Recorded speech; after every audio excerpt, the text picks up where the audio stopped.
to declare the annual general meetings of the African Development Bank Group here in Accra duly open.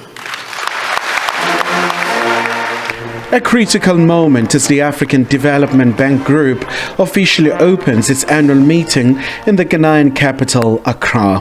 There is a lot at stake as Africa is facing concurrent crises, fueled by rising food prices, surging energy prices, and tough financial conditions. Ghanaian President Nana Akufo-Addo says the Russian-Ukraine conflict has made matters worse for the African countries. We're now confronted with the consequences of the Russian invasion of Ukraine, which are compounding the emerging socio-economic vulnerabilities which have been heightened by COVID-19. Since February, prices of staple food commodities have surged dramatically. Africa faces a fertilizer shortage of some 2 million metric tons this year, estimated at $2 billion United States dollars, according to the International Fund for Agricultural Development, IFAD, potentially creating a productivity deficit of some 20 to 50% in agriculture.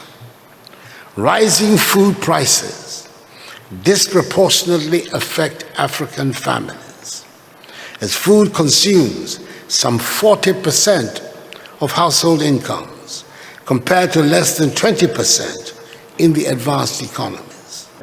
Another dominant issue here is around just energy transition. South Africa alone requires at least $27 billion to move away from coal-fired power to renewables.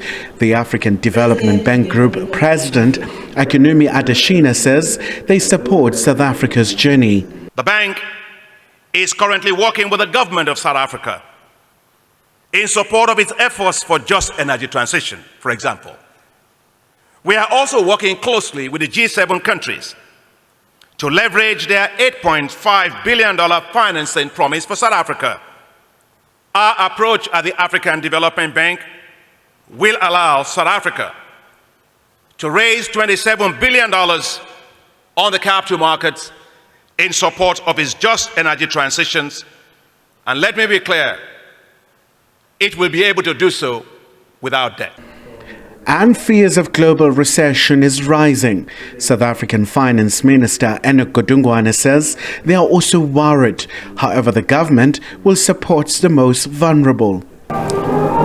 You will recall since COVID, the South African government have made a lot of interventions to protect the vulnerable and in particular low-income households. And I think various methods will still continue to assist the vulnerable.